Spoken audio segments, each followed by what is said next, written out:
Mr. Jackson, you now stand charged with another case. You were charged with possession of marijuana.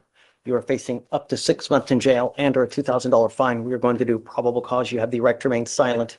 Anything you say can or will be used against you. You have the right to have an attorney present. If you cannot afford one will be appointed to you, sir. Yes. On January 18, 2025, the officer observed the defendant's vehicle traveling 78 miles per hour in a 60 mile per hour zone, have an expired registration, and failed to maintain financial responsibility on Interstate 45. The officer noticed a prominent odor of marijuana trailing the defendant's vehicle, and a traffic stop was initiated.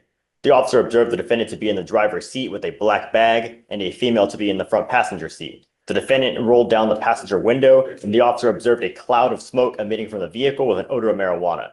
The defendant was asked to step out of the vehicle with the black bag. The black bag was opened, and the officer observed a clear jar with a green leafy substance known to be marijuana based on training experience, along with a digital scale and individual baggies. The defendant was searched for weapons, and the officer found more packages of marijuana inside his private area.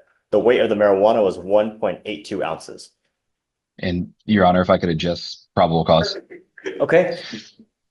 Your Honor, so while I don't dispute the reason for the stop here, I think there's a couple things that stand out. So there is a alleged smell of marijuana that comes from the vehicle, and then an alleged cloud of smoke that comes from the vehicle as the windows are open. So first off, the officer doesn't specify whether this is a cloud of course, burnt marijuana, which I would assume, or vaped marijuana, because those are two very different things with two very different distinct smells. Additionally, if the officer is pulling them out and looking for marijuana and he has this cloud, then he would be looking for burnt marijuana, right? So he would be looking for a roach. He would be looking for a blunt. What he does is he looks inside of a plastic bag. If we have embered marijuana or we have a lit blunt, it's certainly not going to be in a plastic bag without the smell of burning plastic. Additionally, the marijuana that is found in the bag is in a sealed glass jar container, something that would not emanate a smell because a glass jar is essentially smell proof. In this instance, I think we have an officer who went too far with the search, because we have Mr. Jackson here who did not admit to possessing marijuana, did not admit to this being marijuana. The statute, of course, requires that this has to be marijuana, and we know we have the issues, of course, with the hemp bill. But Your Honor, if you're not aware, you can go into any head shop, purchase flowered hemp, open it, and it smells, looks, everything about it is identical. I understand, to marijuana. and that, yes, I agree with you for a beyond a reasonable doubt standard, but here, this is just mere probable cause, right?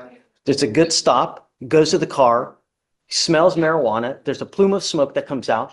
Not only that, Sean, he signed an affidavit that he wasn't going to drive. He's not supposed to be driving regardless. And I get the driving aspect of it, but I don't see how a cloud of marijuana from burnt marijuana gets you inside of a plastic bag. At that point, it becomes a fishing expedition as opposed to looking for the actual contraband, which he suspects that would be in the vehicle. I don't know. I mean, I think that there's certainly enough to go forward. Beyond a reasonable doubt, I don't know. But this is just a probable cause standard, which is the low stand, So I understand.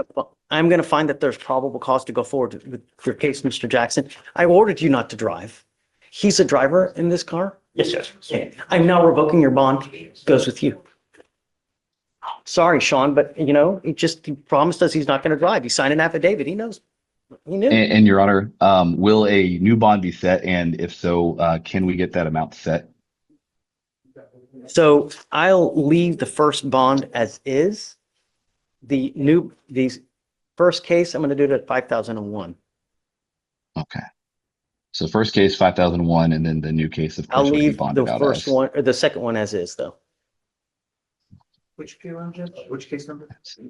So the one that's on page 14 or 13? 14. 14. That one gets revoked to 5,001. Yeah. Okay. Okay. Thank you, Your Honor. Okay. Thanks, Sean. That's all. You don't have anything else with us today? Nope. I'm in Fort Bend for the rest of the day.